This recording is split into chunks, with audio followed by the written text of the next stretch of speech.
Hey,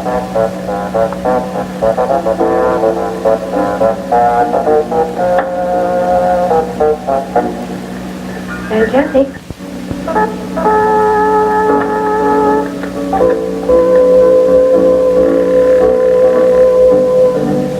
I'll wait here.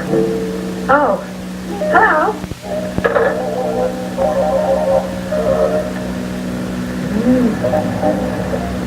That's well. Good.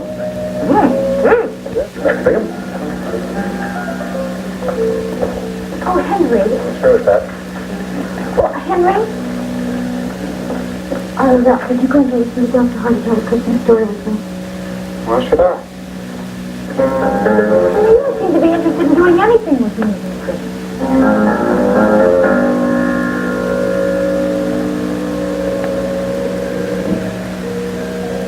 No, we're going to have quite a party. Scotty Baldwin's going to be here, and his sister's going to be here. And a lot of the staff from the 7th floor are going to be here. They've heard Dr. Hardy tell the Christmas story before, but they wouldn't miss it for the world. Now, would you like some punch? Okay. All right. Here we are. Hi, Andy. Oh, hello, Audrey. Hello, Audrey. Hey, are we early? Oh, no. He should be here any minute. I'd like you to meet Andy. It's Larry and me. Hi there, Andy. How you doing, boy? Good. Oh, let me help you, Audrey. Oh, thank you. How are you? Fine. Well, I guess this is the place. Hello, Dave. Hi, Scotty. Well, Mary, you're a whole year bigger. I'm just grandma. Well, that's getting up there. Well, now I'd like you to meet Andy. Andy, this is Dr. Hardy. Andy, how you feeling, son? Fine. Good. Well, this looks like it's going to be quite a party. Punch, Christmas tree. Wow! Merry Christmas, everybody! Oh, I'd like you to meet Andy. This is Lucille and Alan. Hello, Andy. Merry Christmas, honey. Oh, look at that tree. Thank you. Oh, isn't that beautiful? Hey, what's the Andy? Isn't that cute? Oh, wow. Well, everybody on the 7th floor is here, practically. Has Timmy been here? I haven't seen him, Sharon. Oh, here, let me give you the Need my refresh? Oh, sure. Come on in. The story's coming back. hello. All right. I think you want to get again. Jesse and Phil, this is Andy. Hello, Andy. Howdy. I guess we can start. Scotty, would you stand over here? Maybe you can help me in case I forget anything. And Mary? Why don't you sit right up here? That's it. Thank you.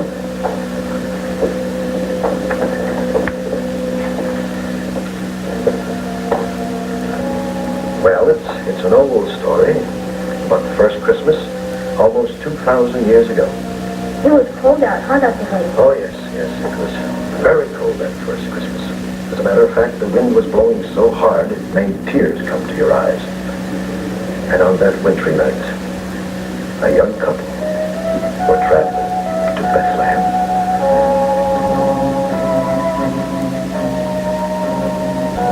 We'll return to General Hospital in just a moment. So what's it called? I give up.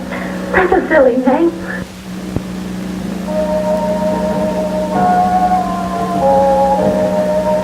Things were a lot different in those days from the way they are now. There weren't any airplanes or automobiles. Or rockets. Not even television. That's right, no television. Just people and animals. Camels and sheep and cows and stuff. Yes, and the animals and the people were pretty much the same then as they are now. And the shepherds were out that night taking care of their sheep. Something like the cowboys you see on television. You wouldn't catch a cowboy herding sheep, though. That's right, Scotty. They herd the donkeys, don't they? That's cows. Anyway, those shepherds were pretty cold and pretty lonesome out on the windy hillsides. They thought nobody cared much what happened to them. And while they were taking care of their sheep, the young couple I told you about were traveling to Bethlehem. A carpenter named Joseph and his wife. Mary, you know her name, don't you? Mary, like me. Uh-huh. Just like you. Well, that cold wind was cutting right through Mary's shawl that night, and Joseph knew it. And he knew she must be pretty tired, too, even though she wasn't complaining. You know why she was especially tired, don't you, Scotty? Sure. She's going to have a baby. Yes. baby. It had been a long trip, and Joseph knew they had to find a place to spend the night pretty quick. So even though they didn't have any money, he took hold of Mary's arm and helped her along to an inn. That's like a motel. That's right. So they walked over to the inn and knocked on the door. Inside, Joseph and Mary could hear people laughing and talking, and Mary was hoping at least they could sit down and rest for a while. But when the innkeeper finally opened the door and took one look at that worn-out couple, he knew they didn't have a dime. Sorry, he said, no vacancy, and shut the door again fast. That was terrible of him. Well, I guess you couldn't blame him. He wasn't in business for fun. But it was a big disappointment for Joseph and Mary. Joseph looked at Mary and she was too tired to even cry. But right about then, Joseph got a bright idea.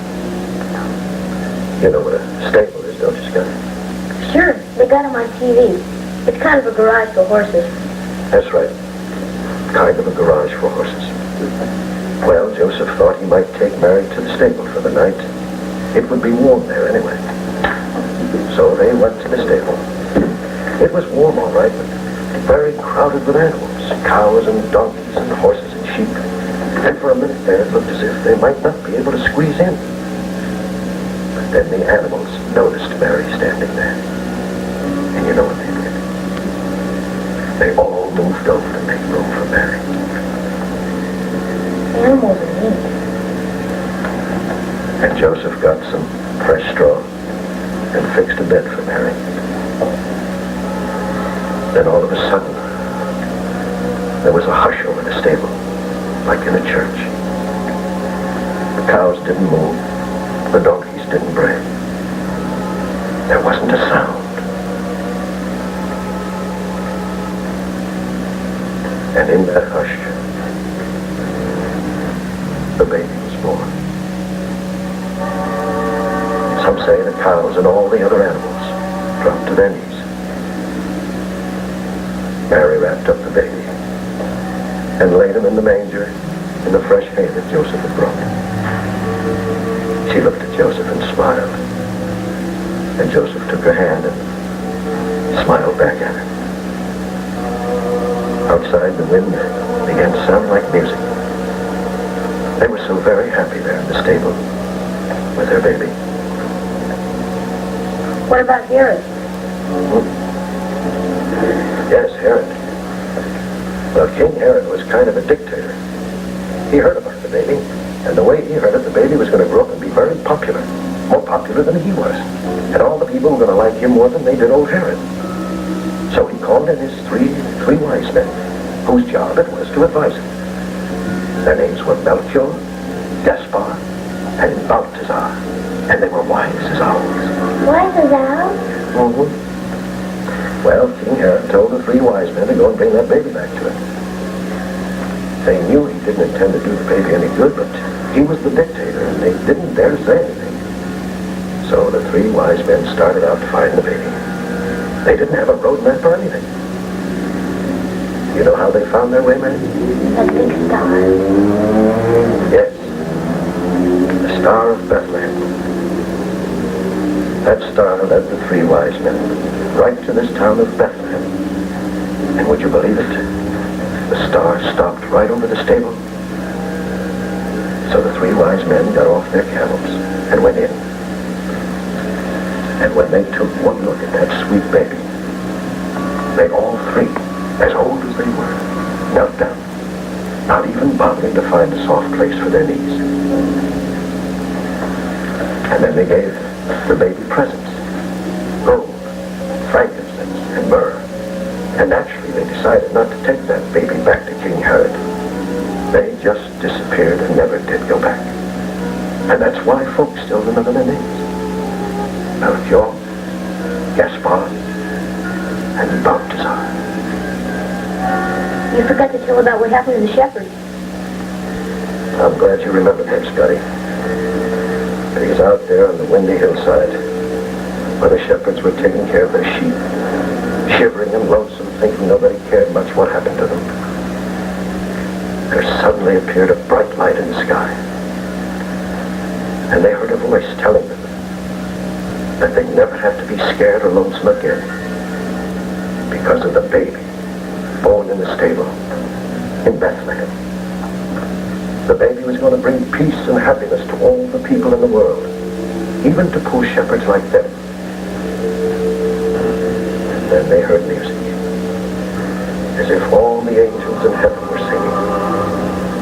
And the song they sang was, "Glory to God in the highest, and on earth, peace and goodwill to men."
To live next over most of these ABC stations. This is Ed Chandler inviting you to tune in Monday of every weekday for General Hospital.